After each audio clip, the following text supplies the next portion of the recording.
Hi guys, welcome to my channel.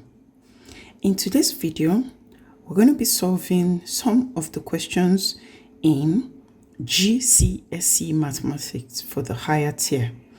It's a past question paper of 2018 May. So this is for all my UK students that are preparing for GCSE Math this month.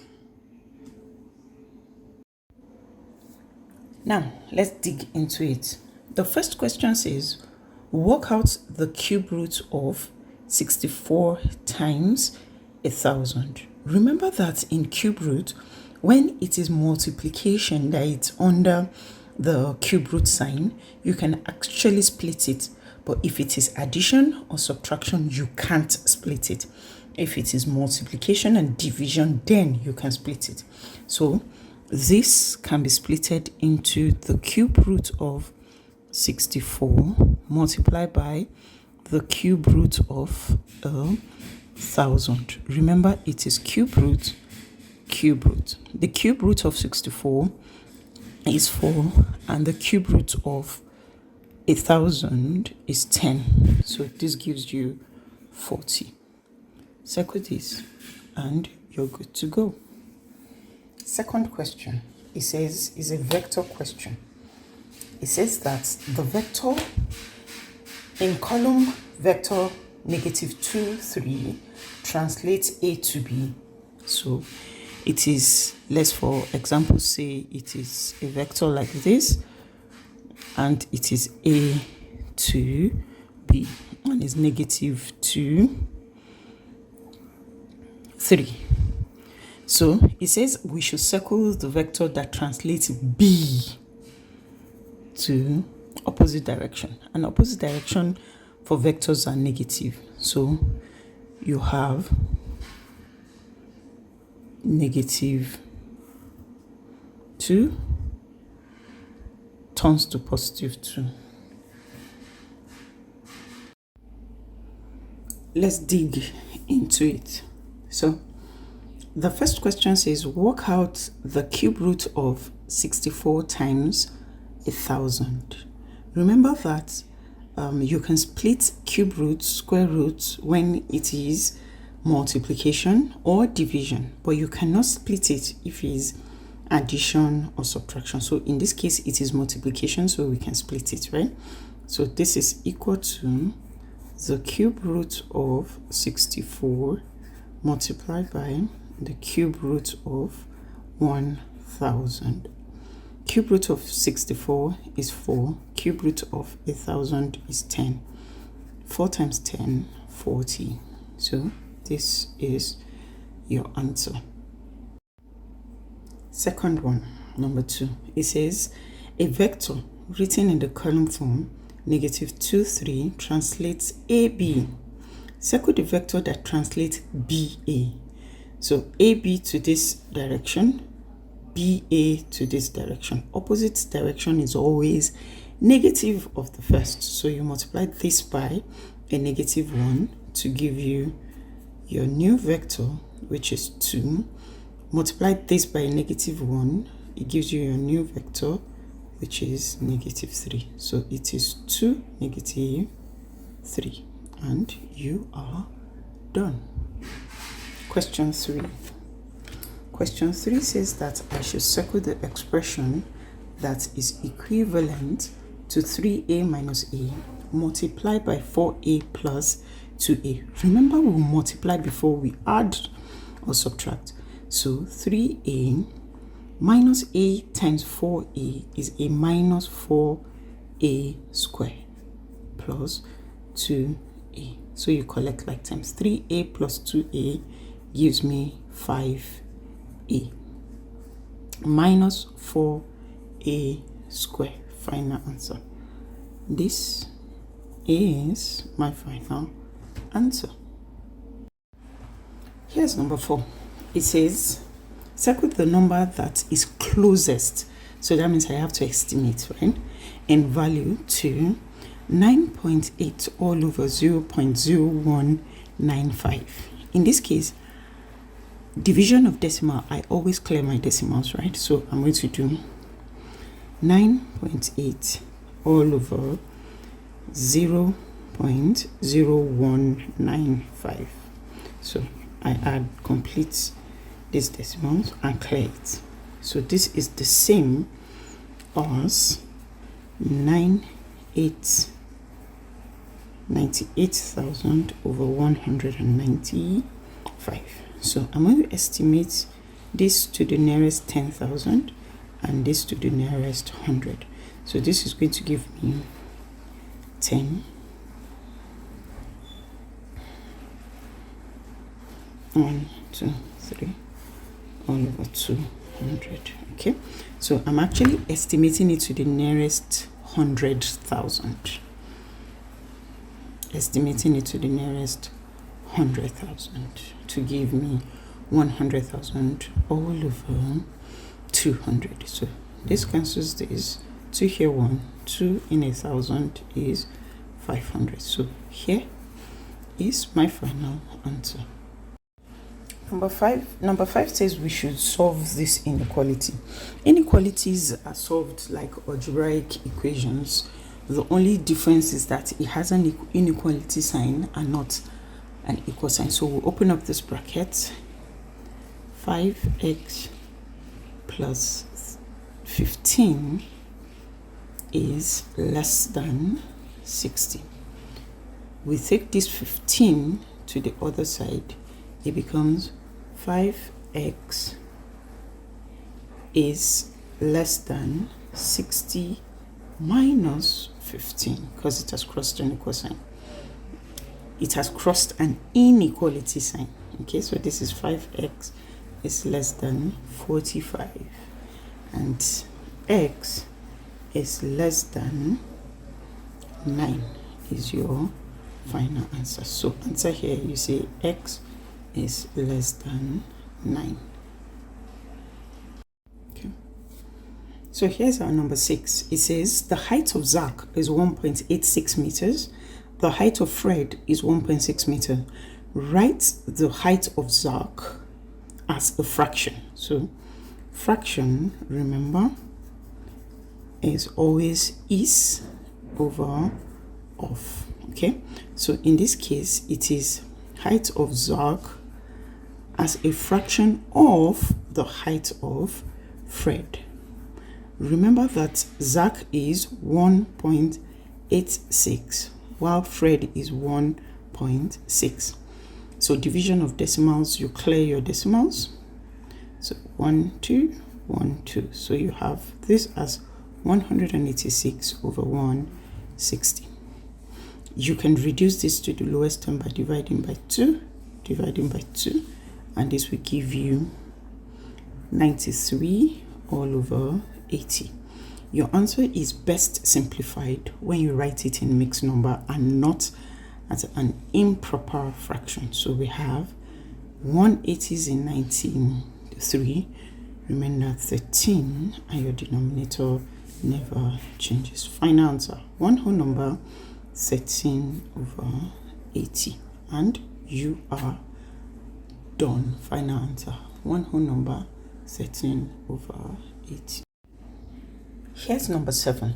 In number 7, it says A is a point with coordinate 0, 2. B is a point on that same straight line, 6, 5. C is also a coordinate on that line. D is a coordinate on that line. And they're equal to each other. This AB is equal to BC and BC is equal to CD. So they're equal. So that means because they're on a straight line, the gradient of a straight line, is the same all through. So it's going to follow a pattern. That's how it works. So if A is 0 at my X and is 6 here at B as my X, that means this X, 6 was added to it. 0 plus 6 give me the 6. So 6 plus 6 will give me the X of this one, which is 12, comma. Then for the next one, it will be 12 plus 6, which is 18, right? Okay, so the pattern for the x coordinates have been found. So let's go look for the pattern for the y. Y here is 2 and it is 5 here. That means 3 was added. I'll add 3 to this to give me 8, and I'll add 3 to 8 to give me 11. So my coordinates have been found. So, but for this one, it says I should work out the coordinates of D. The coordinate of D is 18 for x-axis and 11 for y-axis based on the pattern of the straight line. No, it's 11 for the y-axis. So it is 18 for x-axis and 11 for y-axis. And we are done. Here's number 8. It says a coin was thrown 50 times. It landed on head 31 times. Write down the relative frequency. That could also mean probability that it lands on the head. It says the number of times it landed on the head over the total number of times it was thrown. Final answer, 31 over 50. Now look at the B part. It says that Raj says the coin is biased towards head. Use the probability data. Use this data to give a reason why he might be correct. Okay, remember that he threw it 50 times and is a coin with head or tail. So the probability of landing on head is half. The probability of landing on tail is for half. So if you had thrown it 50 times, ideally, it's supposed to land on the head 25 times over 50 to give half. But it didn't. The number of heads were 31, more than 25. So that's why he might be correct.